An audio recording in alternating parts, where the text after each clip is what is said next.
A continuación, Quito con Marjorie.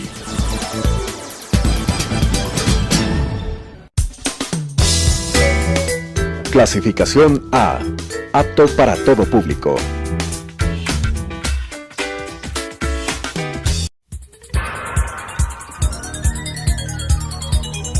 Las opiniones vertidas en este espacio por la producción y dirección del programa son de exclusiva responsabilidad de sus autores y de quienes intervienen en ellos.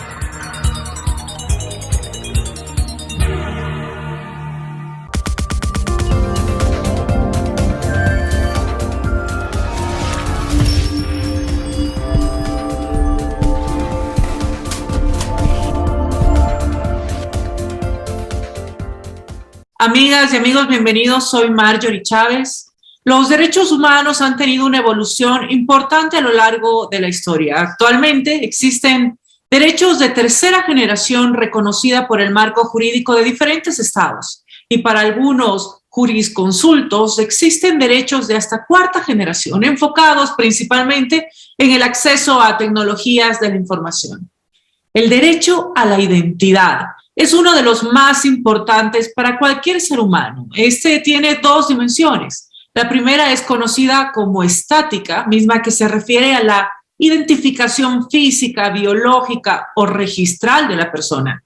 La segunda dimensión es la dinámica y trata sobre el conjunto de atributos y cualidades que definen la personalidad de cada individuo. La identidad nos permite comprender de dónde venimos y hacia dónde vamos. Es por esto que desde el instante mismo en el que nacemos, tenemos derecho a un nombre y a una nacionalidad. Pero también es importante saber cuáles son nuestros orígenes, quiénes son y fueron nuestros familiares, nuestras costumbres y la cosmovisión que compartimos con nuestra familia. Pero no en todos los casos los niños tienen acceso a la información sobre sus orígenes y sobre su entorno familiar. En el caso de los niños adoptados, existen circunstancias que les dificultan conocer de dónde vienen, la situación de sus padres biológicos y las razones de su adopción.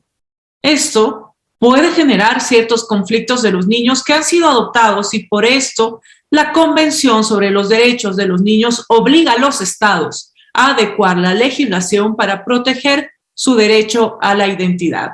Es por esto que para hablar de este importante tema he invitado al abogado David Castillo Aguirre. El abogado David Castillo es abogado por la Universidad de los Hemisferios y profesor en la misma universidad en la carrera de Derecho. También es magíster en Derechos Humanos, tiene menciones en exigibilidad estratégica por la Universidad Andina Simón Bolívar, es consultor de organismos no gubernamentales y varias instituciones intergubernamentales que están enfocadas en la defensa de los derechos humanos y actualmente es candidato a doctor por la Universidad Austral de Buenos Aires. Yo también he sido alumna de varias universidades como David y le agradezco por acompañarnos en este día. Muchas gracias, David. Muchísimas gracias, Marjorie. Yo muy contento de estar hoy en tu programa y feliz de poder conversar de este tema tan apasionante. Claro que sí. Para muchos, la adopción conlleva un riesgo y es un tema que no se habla mucho, ¿verdad?, dentro de la sociedad, a no ser que estés en un caso cercano. Que el niño adoptado desconozca sobre sí mismo, sus orígenes y la razón que tuvieron sus progenitores para darlo en adopción, la identidad del sujeto que está ligada directamente a la construcción de su individualidad y de su historia. Por lo tanto, pues los niños tienen derecho a conocer la verdad para salvaguardarlos de eventuales manipulaciones o engaños que pueden venir en algún momento de su vida.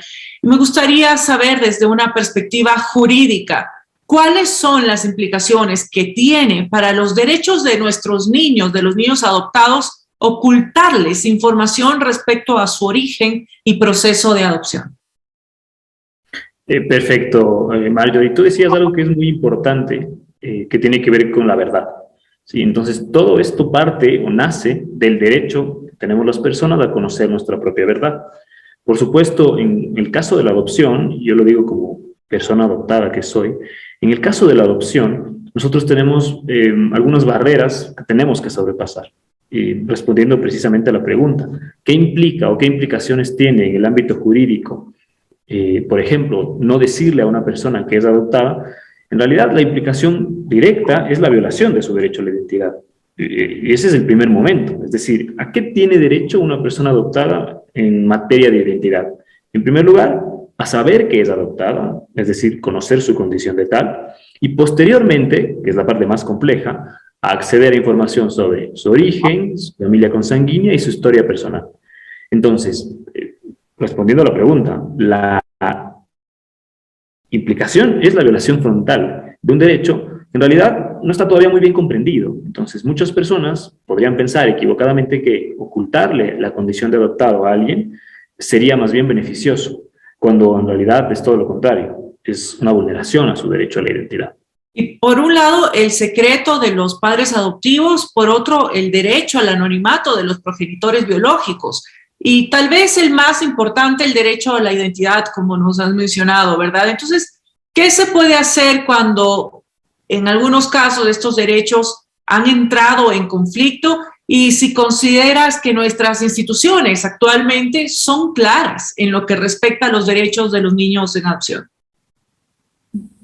En efecto, Marjorie, tenemos una suerte de triángulo, ¿verdad? Es decir, donde tenemos tres actores, cada uno con sus propias pretensiones, sus propios derechos, pero por supuesto uno de estos actores es el niño adoptado. Y el niño adoptado tiene a su favor un principio que es la carta más fuerte, el principio de interés superior.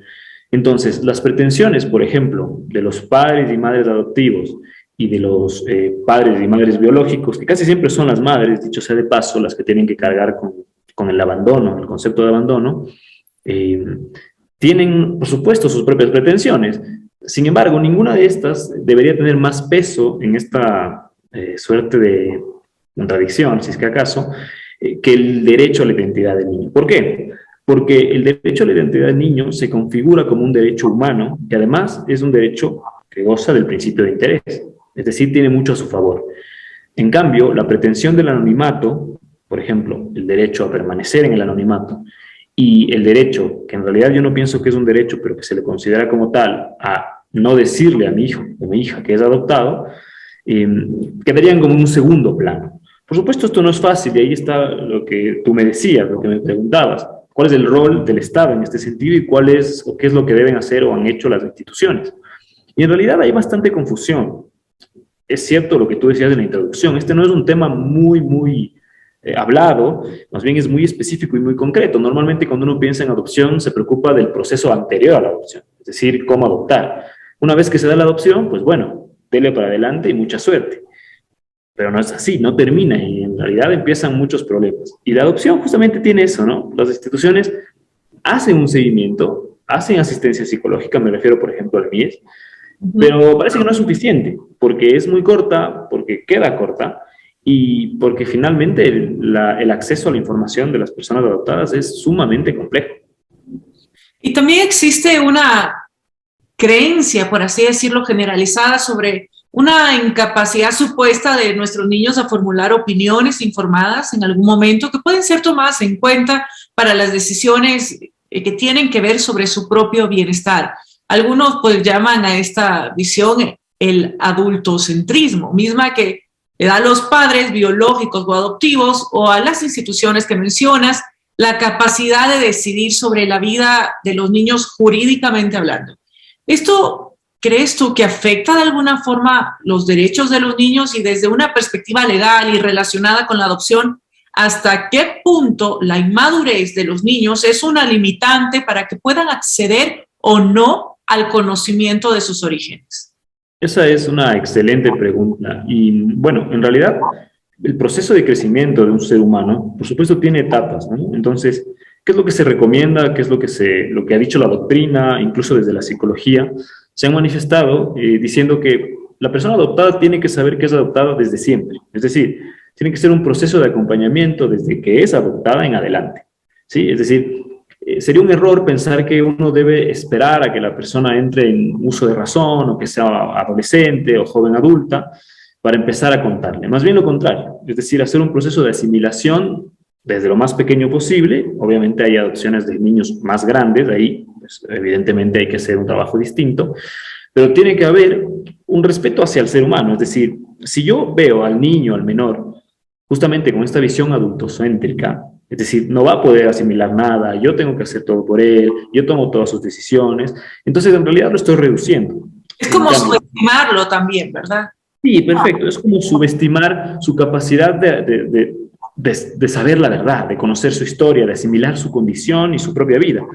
Lo contrario, en cambio, es esto, ¿no? Es decir, hacer un acompañamiento desde muy, muy pequeños para que puedan ir asimilando. Digo, no es fácil, pero ¿qué parte de la vida lo es? Es decir, es así. Entonces, ser adoptado es algo que se debe decir con orgullo y no tiene que ser un tabú, un trabajo de, bueno, ocultemos lo que más podamos, porque eso normalmente es más traumático cuando uno se entera. Lo contrario es el acompañamiento, lo contrario es la revelación desde muy jóvenes, y eso es justamente el aspecto jurídico, porque nosotros decimos que esto no es solo una decisión de bondad, que lo es, por supuesto, es también un respeto al derecho ajeno. Es decir, tu hijo, tu hija tiene derechos, y tú como padre o como madre eres el primer garante de esos derechos. Entonces, más vale que se vea de esa manera. Claro que sí. Y hablando desde los progenitores, existen diferentes causas, pueden ser económicas, sociales, incluso temas de salud, ¿verdad? Que te pueden motivar a entregar a tus hijos en adopción. Incluso algunos actores políticos a veces han hablado sobre la posibilidad de hacer más ágil la adopción en los casos de niños que hayan nacido producto de una violación. Uno de los derechos de los padres que deciden entregar a un hijo en adopción es el anonimato, pero la pregunta sería, ¿hasta qué punto el anonimato puede restringir el derecho a la identidad de las personas que han sido adoptadas? Y si en algún momento los padres biológicos deciden dejar este anonimato y mostrarse al niño que ya ha sido adoptado, ¿debe primar la decisión del adoptado en este caso, sea esta conocer a sus padres biológicos o mantenerlos en el anonimato, o cuál debería ser el camino? Este es uno de los aspectos más interesantes de esta investigación que yo hice, que dicho sea de paso va a salir próximamente publicado en un libro. Pero, a ver, ¿qué es importante de considerar aquí? Por un lado, cuando una persona decide entregar a su hijo, que debe ser una de las decisiones más duras que se me pueden ocurrir en la vida de un ser humano, por supuesto, lo primero que uno piensa es eso, ¿no? Es decir, voy a mantenerme en el anonimato para darle una oportunidad de que haga una vida en otra familia, ¿verdad? Perfecto, digo, en esencia eso no está mal. Ahora, hay información que es importantísima. ¿Por qué? El niño o la persona adoptada tiene derecho a saber y también tiene derecho a no saber. Es decir, yo como persona adoptada quizás no quiero saber, no estoy listo, no me quiero enterar, pero eso debería ser una decisión mía. Ahora, si yo quiero saber, porque hay muchas personas adoptadas que necesitan construir su identidad a partir de esa verdad, y no pueden hacerlo porque no hay ningún rastro, no hay ningún registro, no hay ninguna documentación sobre su adopción o sobre su proceso de entrega, entonces no van a poder. Y claro, ahí el derecho a la identidad queda truncado, queda a medias, porque yo, a pesar de que me muero de ganas de saber, no lo logro. Entonces, ¿qué podría hacerse? Incluso en casos tan duros como la violación, por ejemplo, dejar registros sobre las personas que son entregadas para un proceso de adopción. Y cuando digo registros me refiero, en efecto, ¿no? A nombres, apellidos, historia clínica. Hay muchas personas que esto no se habla mucho. La salud, por ejemplo, la persona adoptada que no conoce sus orígenes, no conoce sus rastros médicos, por ejemplo. Y entonces esto es muy importante. Y en efecto, ellos en algún momento quizás tienen derecho a acercarse a su verdad, a su historia, y eso no implica bajo ningún aspecto romper con los lazos filiales de la adopción, cambiar de padres, ni mucho menos, porque es en cambio del miedo de los padres adoptivos. No quiero que vaya con su familia biológica y me abandone, y en realidad no debería funcionar así. Es decir, la filiación va a mantenerse, la adopción no está en riesgo, lo que está en riesgo es la verdad y la identidad de tu hijo y tu hija adoptada. Entonces, la búsqueda más bien debería ser acompañada a partir de la información, pero sin esa clave, sin esa información, no hay por dónde ir, no hay un hilo de dónde jalar. Es un tema muy complejo, ¿verdad? Que requiere cierto grado de conciencia, pues, y de entendimiento. Y David, yo entiendo que la adopción es un proceso que además en nuestro país tarda varios años. Si bien es cierto, este proceso requiere varios filtros para garantizar la seguridad y bienestar de quien es adoptado, el tiempo a veces puede ser un desincentivo para muchos adultos que decidan adoptar a un niño. ¿Crees tú que las leyes actuales deben ser reformadas para agilizar la adopción? Y en este mismo sentido, ¿qué tipo de reformas deberían implementarse para garantizar el derecho a la identidad de los niños adoptados? Muy bien. Bueno, voy a dividir eso en dos preguntas, ¿no? La primera, con el tema de la reforma, por supuesto, me parece que, a ver, es importante considerar que el tema de los tiempos no puede ser, como digo yo, ni muy, muy, ni tan, tan. Es decir, no puede ser muy largo, pero tampoco puede ser tan corto porque tú tienes ahí un menor de edad, un niño que tiene que ser protegido, ¿no? Entonces, tengo entendido que los gobiernos, los últimos, han intentado reducir los tiempos de adopción, porque eso no está en la ley, es decir, eso se hace o se instrumenta a través de normas inferiores y a través de acuerdos ministeriales. Entonces se ha intentado reducir los tiempos, porque en efecto estaba durando mucho y eso puede hacer que la gente pierda la paciencia. Entonces se ha logrado bajar un poco los tiempos con este afán, ¿no? Es decir, intentemos que dure un poco menos sin saltarnos las cosas mínimas, una entrevista, idoneidad, es decir, saber a quién le estás entregando un niño, ¿no? Porque el niño está en manos del Estado y se lo entrega a una familia. Entonces, esto no es poca cosa. Ahora, yo en mi investigación no me he concentrado mucho en los tiempos, soy consciente de que en efecto hay las críticas y me parece que eso es lo que sigue, es decir, lo que toca es ocuparse también de cuánto está demorando, aunque entiendo que hoy es menos que antes, persisten las quejas. Luego, a propósito de la reforma, yo creo dos cosas. Una es que hay un artículo del Código de la Niñez que debería ser reformado, que es esta opción de dejar en anonimato la identidad de los progenitores, porque ahí dice claramente en el artículo, si no me equivoco, 156 más o menos, hay un numeral que dice que los progenitores podrán dejar prohibición expresa de su identidad, es decir, mantener el anonimato. Yo creo que esa pequeña frase debería expulsarse del sistema, yo creo que debería ser al contrario, debería haber una obligatoriedad de dejar información justamente para preservar el derecho a la identidad. Y eso, digo, no sería la solución de todo el problema, pero sería un primer paso hacia adelante en una posible reforma del código que viene ya varios años debatiéndose en la Asamblea. Y después, me parece que son reformas de ajuste. Por ejemplo, basta con un acuerdo ministerial para ampliar el proceso de seguimiento psicológico de las familias adoptivas. Es decir, muchas personas se preguntan, bueno, ¿cómo le digo a mi hijo que es adoptado? Normalmente necesitas un buen acompañamiento psicológico que debería ser prestado por el Estado. La norma actual habla de 2 años. Pues si usted lo piensa, en 2 años mi hijo tal vez ni siquiera está caminando. Entonces puede quedar muy corto. Yo en la propuesta que hago en el libro que va a estar por salir, me refiero a hasta la mayor edad. Me parece que una persona adoptada debería tener acompañamiento psicológico de toda su asimilación hasta ser mayor de edad. Pero bueno, sé que es ambicioso, la salud mental parece no ser una prioridad en la actualidad. Y para finalizar este espacio, yo estoy segura de que al otro lado de la pantalla existen muchas personas interesadas en este tema. ¿Y qué les podrías recomendar a los padres adoptivos para que puedan guiar a sus hijos adoptados que quieran conocer sus orígenes para reducir el impacto que eventualmente una noticia de esta naturaleza pueda generar en ellos? Sí, bueno, ahí sí, pues me dirijo a todos padres y madres que están buscando adoptar o que ya han logrado adoptar. Y primero siempre les doy mi mensaje de agradecimiento. Yo soy una persona adoptada y sé lo que implica es literalmente salvar vidas y salvarse a uno mismo. Y creo que lo primero que ellos deben hacer es interiorizarse, saber que tienen que enfrentar un par de miedos que implica la paternidad adoptiva, la maternidad adoptiva, y comprender que lo primero que ellos deben hacer es poner siempre en primer lugar los derechos de sus hijos.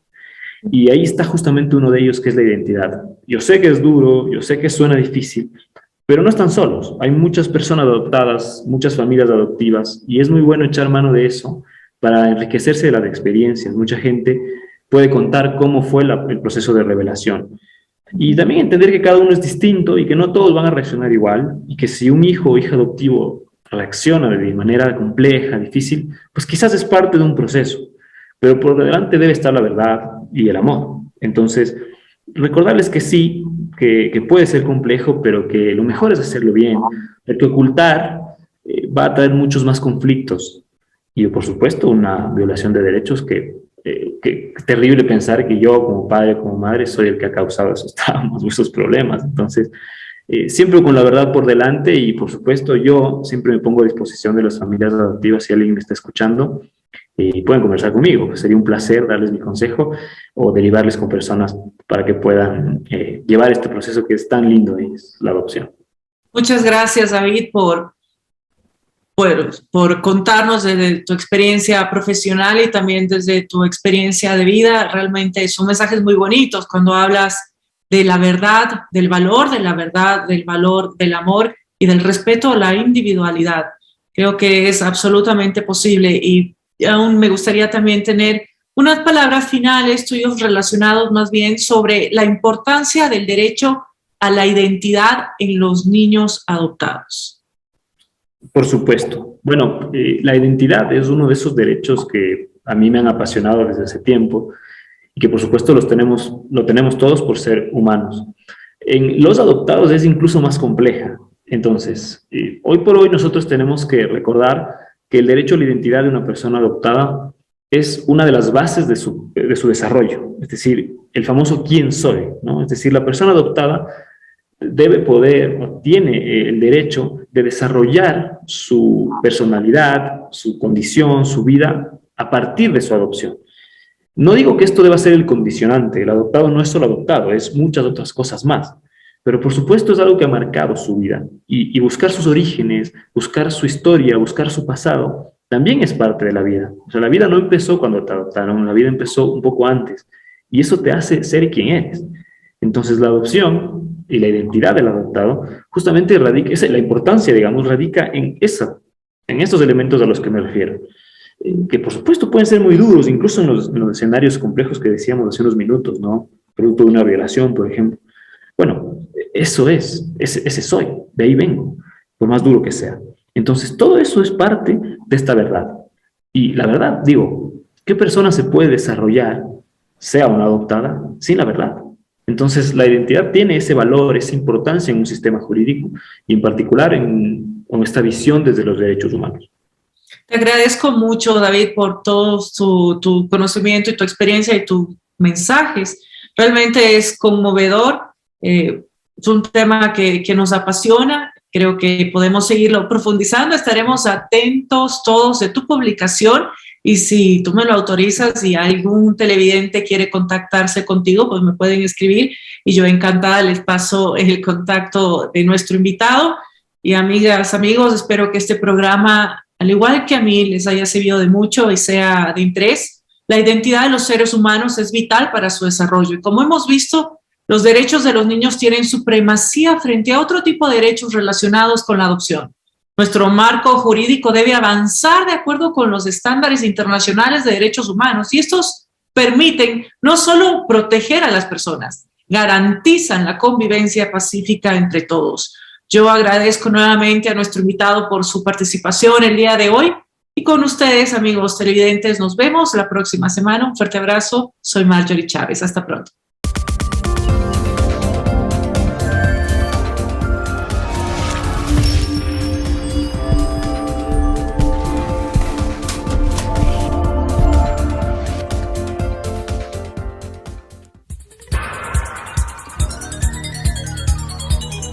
Las opiniones vertidas en este espacio por la producción y dirección del programa son de exclusiva responsabilidad de sus autores y de quienes intervienen en ellos.